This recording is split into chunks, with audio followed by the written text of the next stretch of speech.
Mic check 1 2. It's the Y2K collector. Hopefully, you're having a good morning. This is the first morning in a while that I've actually been able to sleep in and get some extra rest, and I feel way better for it. So, I'm thankful about that. Today, I am going to be cooking up a nice video for you today, and I'm going to be touching on some different topics because I've been out and about, and I've also uh, been watching a couple of videos because I do watch a lot of YouTube that have shined a light on, the current state of where we're at as a society, particularly men, right?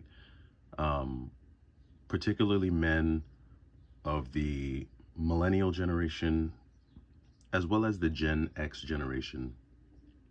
And I'm seeing a lot of videos that um, are being made by men from this generation, right? By Gen Xers, by millennial men who are struggling in society today. They're struggling financially. They're struggling to find their footing when it comes to their careers. They're struggling to find the stability required to maintain healthy relationships, to engage in marriage and launch into certain aspects of adulthood that seem pretty elusive these days due to the uh, the financial climate. And I saw one video in particular from a gentleman. Uh, I gotta find his handle. I'll include it in the video later on today. But I believe he's Japanese. The video got a ton of views, over 240,000 views, and he basically just described his Saturday night, where um, he basically said that he does the things that bring him joy, and he tends to reminisce on the 1990s because he refers to the 90s as the greatest decade.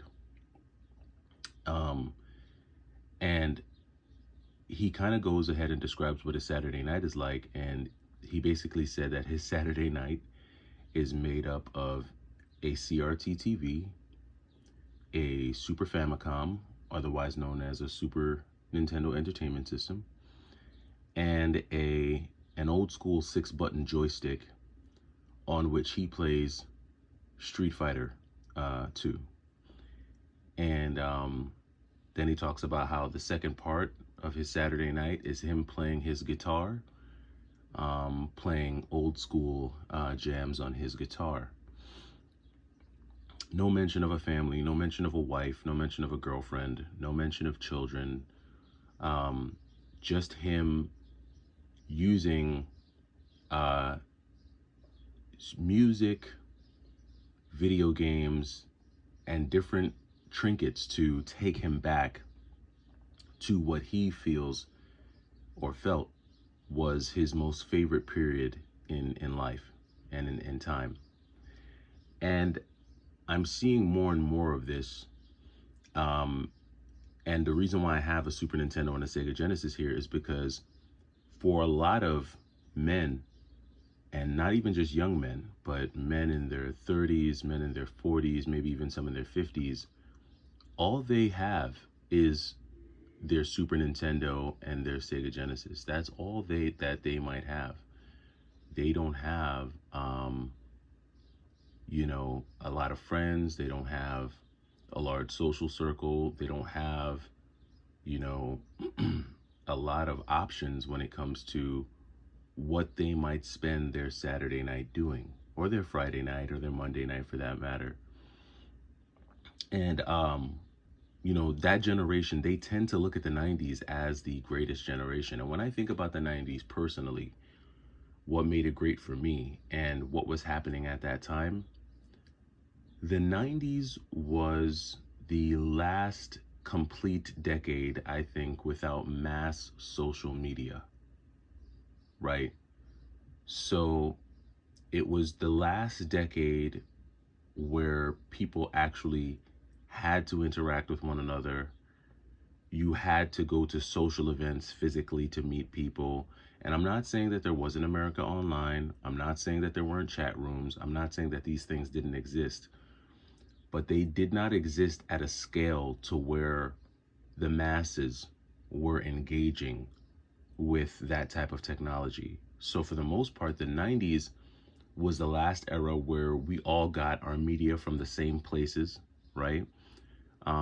It's not like you had people delivering news to you in real time. Like, for instance, if someone gets shot in the Bronx this afternoon, chances are that before it even hits the 5 o'clock news, someone has already captured it on their cell phone and posted it to some type of social platform, and everyone knows about it.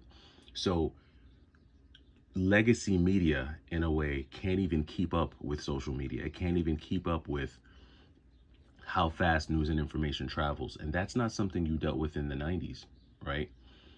Um, and so, with everyone getting all of their information from the same media outlets, it did kind of help to create this groupthink. Um, and then, from a social standpoint, you know, before social media, um, when it comes to meeting people, or when it came to meeting people, making friends, finding love interests, you were pretty much limited to the people in your immediate area.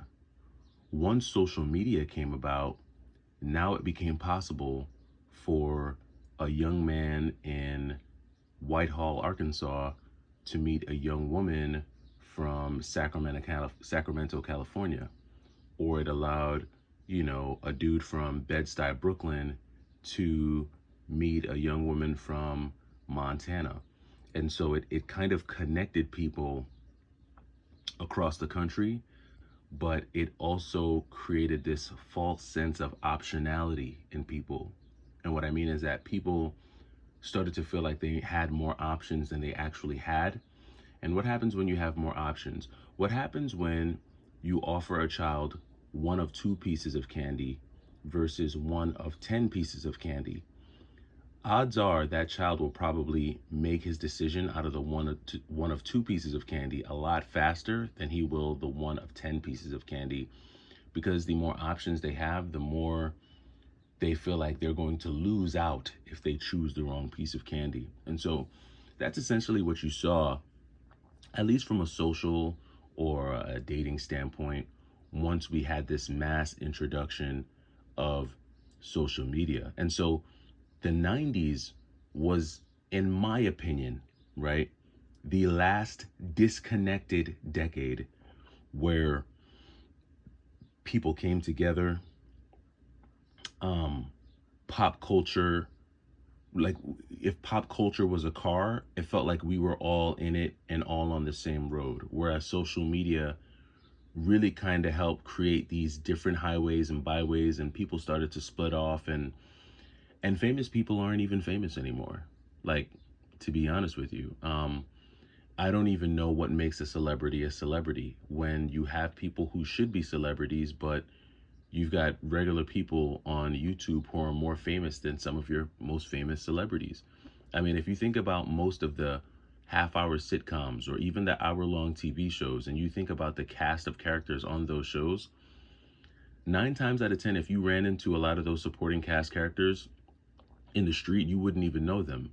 But you probably would know a famous YouTuber or maybe a famous social media person. And just the game has changed. The landscape has changed. And where it's left a lot of men is it's kind of left a good chunk of men um, isolated to a degree.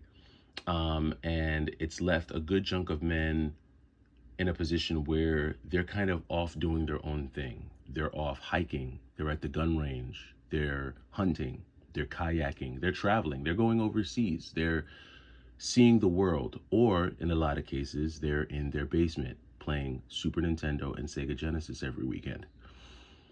And I think what you see more of is you see more young men, or or men in general, gravitating towards video games, because video games are a very reachable hobby. They're a very attainable hobby because the cost to entry is a lot cheaper than trying to fly to France,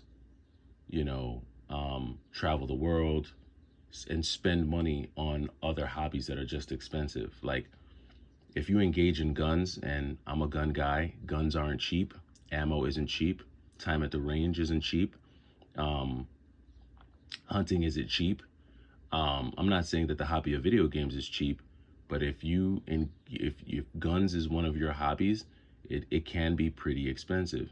Um, so I think that for a lot of men, the video games, especially the retro games, have become the go-to, and I think it definitely has implications on society that I think are worth exploring. And so it's something that I want to dive into. I know it's a little deep on a Sunday morning, but these are some of the videos that came across my timeline, and I think it's worth taking a look at the very least. It's worth talking about. So let me know what you think down in the comments as I kind of meander throughout this day and work on the video that I have for you. What do you think? Do you think that